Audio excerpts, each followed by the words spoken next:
Mira, ku jemi tani në bisedën e fundit të ditës së sotme me Edlira Gjonin për të folur dhe për të rikthyer si për herë tematikës së pas tërmetit, por nëse flasim për tërmetin dhe pasojat e tërmetit 26, kur ishte 26 nëntorit, sepse janë bërë fatkeqësisht disa tani më, duhet të hedhim syt pak më larg, sepse është ai i 1 qershorit apo jo Edlir në Floq në Korç ku me sa duket banorët ende presin që të rikthehen në një banesë ashtu siç duhet, edhe për të kaluar pse jo edhe festat e fundvitit ashtu siç duhet, ë. Ti vetë ke qenë atje, e ke parë nga afër, ke postuar mjaft edhe në Facebook, të kemi ndjekur. Gëzuar një herë, si. Gëzuar vërtet. Faleminderit. Çfarë të çojnë në Floq? Pse shkove deri atje? Më çoi kurioziteti, edhe ky kuriozitet do të marrë qafë ende. Më çojnë në Floq dhe mezi më sollin në Tiranë nga Moglica, por më çoi kurioziteti, doja të bëja një krahasim të tillë.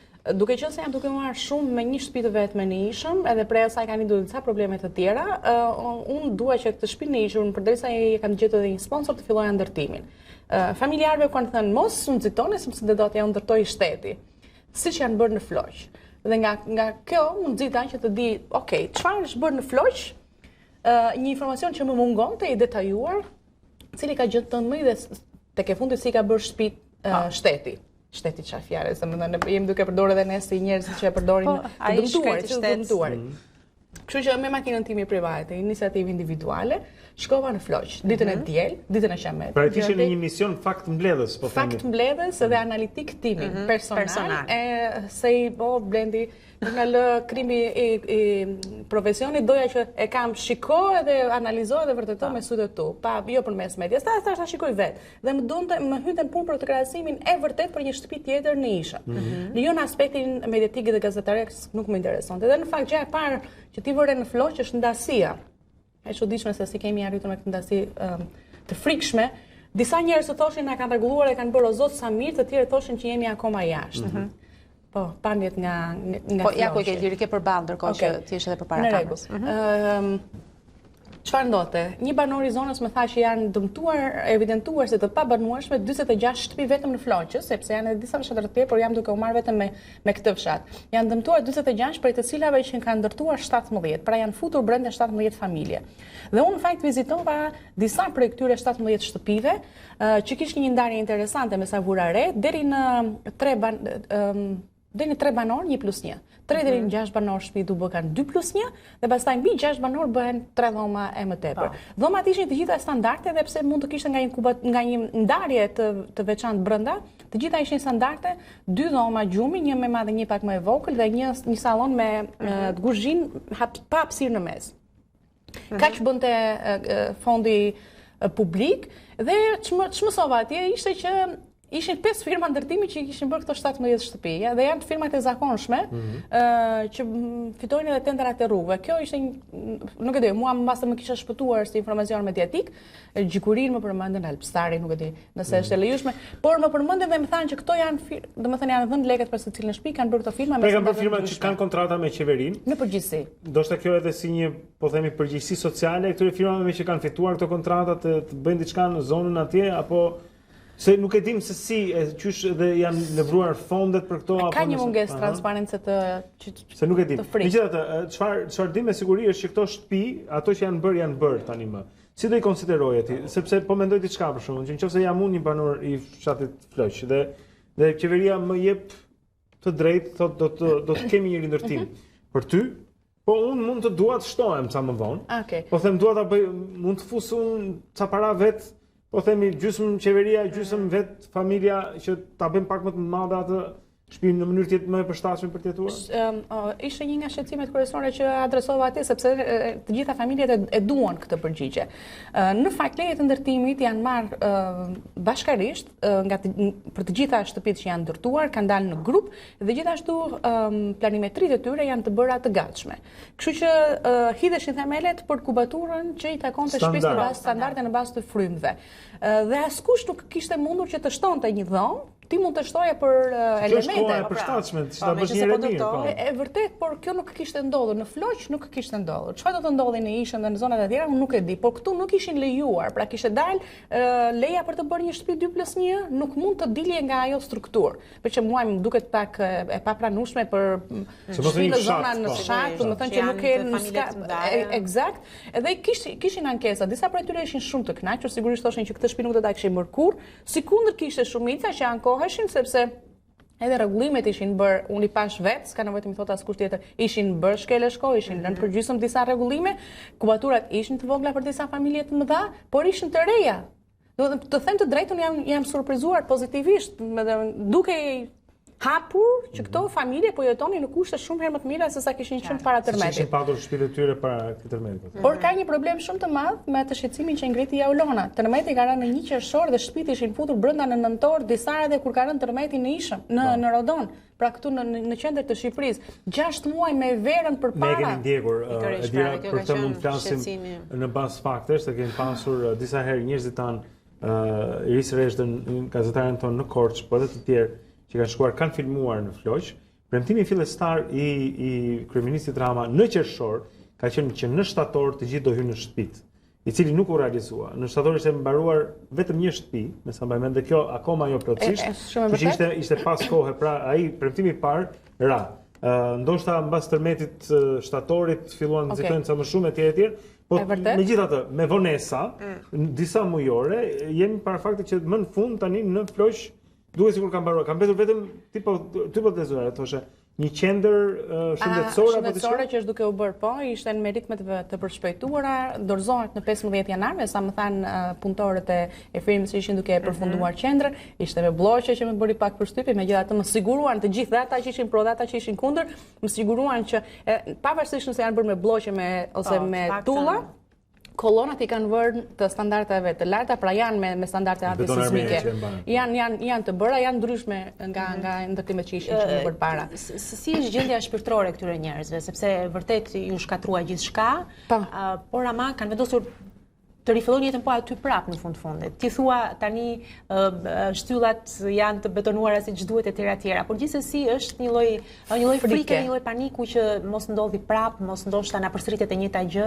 Nga ana shpirtërore, flas, nga ana njerëzore në komunikimin që ke patur me ta. Njëra nga familjet që është futur në shtëpinë e re më tregoi që ka rënë në një tërmet brenda në shtëpinë e re, ndërkohë që ata janë futur në shtëpinë e re, por që nga përsëritur tërmeti në Floq, përveçërisht njëjtës shkallë, dhe u trembë më tha, po shtëpi nuk e kishte gjetur asgjë. Kështu që në këtë sens ata shpirtërisht ishin të lumtur, ishin vërtet, kishte buzëqeshje në fytyrat e tyre, në fytyrat e tyre. Familjet që jetonin në shtëpitë e rindërtuara ishin të qetë, nuk kemi pse fshej. Puna është që jo të gjithë kanë përfituar, kishte ankesa, në familjet që janë në shtëpitë e reja janë të gjitha ishin falenderuese. Po, normal. Këto janë një numër i vogël krahasim me ata që më ankuan. Ti duhet ta ka pak bashkë me ty, sepse Floqi është një Shqipëri në miniaturë. Shumë miniaturë. Për 26 shtëpi.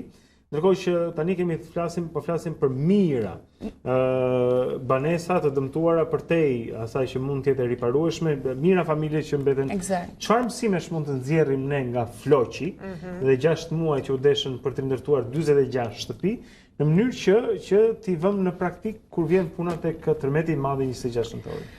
Tani 6 muaj për të adresuar 46, për të ndërtuar 17 dhe riparuar 17 të tjera. Kur ritmi ka qenë kaq ngadalë për një njësi administrative, që ka qenë e thjeshtë, që të marrësh informacionin, të adresosh, të dish me emër, me mbiemër, me kosto, domethënë për kaq pak shtëpi për vetëm një njësi administrative. Unë trembem se çfarë do të ndodhi me një lum të madh ndërtesash të dëmtuara në të gjithë Shqipërinë e mesme, që janë të dy llojeve, se në Floq kishim vetëm shtëpi private. Këtu kemi 2 lloje, kemi pallate, kemi edhe shtëpi private, kemi qytetin, kemi edhe fshatin, mbi 4000 banesa të dëmtuara, të rrëzuara.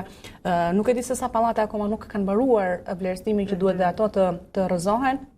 të rindërtohen, nëse janë dashur 6 muaj për 17 shtëpi, unë nuk e di se sa muaj do duhen për mbi 4000 shtëpi. Brenda 6 muaj. Për 6 muaj për shtëpitë, jo për pallatet, por për shtëpitë private. Në qoftë se Blendi janë dashur 5 firma për 17 shtëpi, sa firma do duhen për të bërë 4000 shtëpi, numri 1. Numri që janë të gatshme ta marrin ato. Unë e kuptoj, por gjithashtu edhe fondi në dispozicion nuk është sa i floqit, sepse ka pasur edhe burime të tjera, por sërish unë e shikoj të vështirë, veçanërisht që kemi dimrin përpara dhe hapat që ne jemi duke parë për ditë në ekran, jemi dëshmitar të hapave të jashtëzakonisht prej kërmilli. Transparenca po ashtu, nuk e di vetëm është duke u thënë që do fillojmë, po se kur nuk ka asnjë datë, nuk ka asnjë shifër akoma, dhe njerëzit janë duke fjetur në çadra, në baltë, ndërkohë që në Floq kanë fjetur në tërmetin 1 qershor, kanë kaluar verën në çadër, po verën, jo dimrin. Ishte më e lehtë. E kemi parë 2 ditët e fundit që kanë rënë shi dhe janë përmbytur çadrat në zonën e Krujës.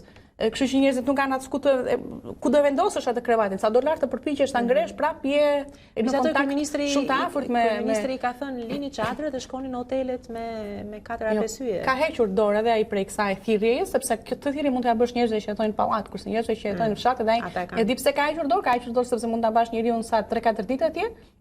Një familje me 5 veta që vjen nga fshati, sa do ta mbash në hotel me 5 hyje, me çfarë do ta ushqesh? Ka punë s'ka. Me hyje. Me hyje? Kjo është një nga gjërat që kanë hequr dorë. Ka hequr dorë qeveria nga kjo thirrje dhe ka bërë mirë. Çfarë do ti rekomandoje? Të ndaj diçka me ty? Unë jam duke pritur ende Bashkinë Tiranë që të vlerësoj apartamentin tim për tërmetin e 21 shtatorit. Do vinin të nesërmen e asaj dite, e nesërmja kanë 2 muaj që s'ka ardhur, po gjithsesi. Kështu që me vlerësimet duhet jemi të paktën të bëjmë paqe me atë që thonë do vinë, por nuk vinë. Por çfarë do t'i rekomandoje ti qeverisë shqiptare, po themi, me ato që ke parë, sepse dhe këtë e themi sepse Edlira ka qenë në shumë nga fshatrat e prekura në Shqipërinë e Mesme, ka parë situatën atje, ka ndihmuar disa familje, duke gjetur 3 komplimenta ty edhe mikeshave, edhe njerëz të tjerë që investuan paratë e tyre për kontenierët, për të futur ato familje me bebe brenda. E gjithashtu ka shkuar edhe në Floq për të kuptuar se si është situata aty dhe bërë një krahasim. Çfarë do të thosh? Edhe për të bërë edhe një prognozë pak a shumë, domethënë që ti jap përgjigje këtyre familjeve që po me ndihmën e shumë njerëzve kanë arritur që të vendosin në kontenier, po cili është hapi tjetër, kjo është një zgjidhje e mirë për të shpëtuar çadrës, po jo përfundimtare. Po duhet që të mendojmë thellë, sepse për shembull tek njëra nga familjet që unë kam adoptuar, realisht të tjera vetëm jam duke ndihmuar. Fëmia 5 që po shkon 6 muaj, çdo që të nguli këmbët në kontenier, ky fëmijë nuk ka shans që të bëj provat e eci. Ajo ka filluar të kuptojë që nga diçka, ndodh ka diçka ku ngul këmbët mund të ecësh. Në kontenier që nuk ka vend as për të ulur, domethënë si do zhvillohet ky fëmijë. Kështu që jam duke menduar, unë mbase mendoj pak më shpejt, nuk e di se të shtyr nevoja që shikoj për ditë për të menduar këtu. Por është shumë e thjeshtë Blendi se çfarë mund të bëhet. Në qoftë se unë arri që të kemi databazë, po sigurisht që mund të arri të kenë edhe institucionet një databazë, se cilat janë familjet me emergjencën më të madhe, ato që janë me fëmijë. Dhe unë këtë e kam dëgjuar si shprehje të artikuluar, por nuk e shikoj të mbërritur tek familjet, prandaj kam skepticizma të mëdha. Duken sikur janë të braktisur apo edhe të pa, jo që dikush ka vëmendje ndaj tyre apo të thuash. Po, Aulona sepse prekshme ndihma që shpesh më ka ndodhur që këto lajmet i dëgjoj ulem, i shikoj lajmet unë me familjet atje në çadër. Edhe së bashku dëgjojmë lajme. E ato kthehen nga unë. Është e vërtetë kjo?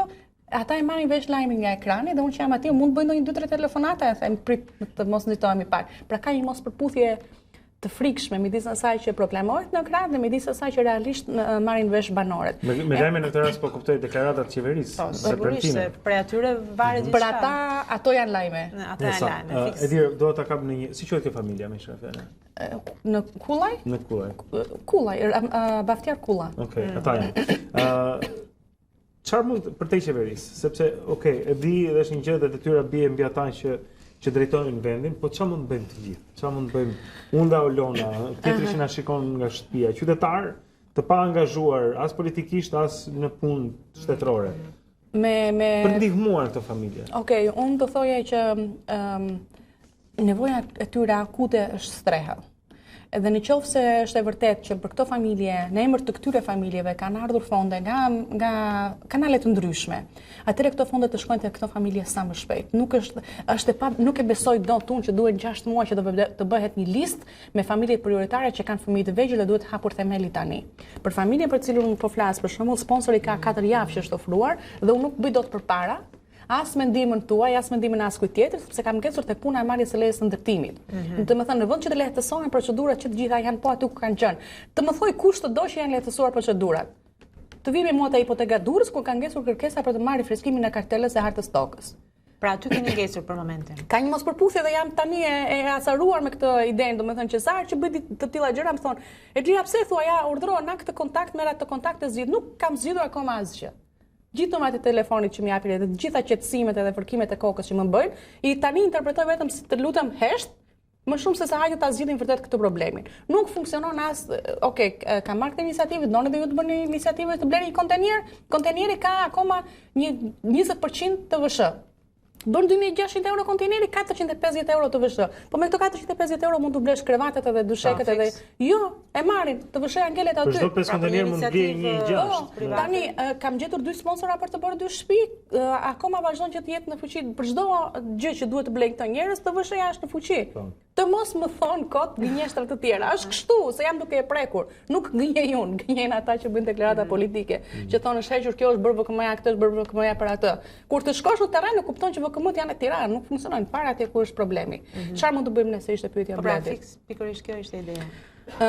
Unë e nisa shumë mirë adoptoj një familje qep jo sa dhe mos ju ndaj derisa të vësh atë familje. Se vetëm kështu duke marrë një familje unë, një familje gjithë secili për nesh bën shumë familje bashkë të mbështetur, ata adoptuara që bëhet një zë i fuqishëm.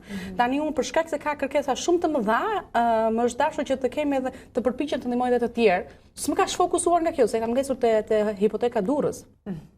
Domethënë kanë thënë ata pritje sa të marrësh. Ti ke ngecur një hipotekë sepse ti kërkon leje ndërtimi për të ndërtuar atyre një shtëpi të re.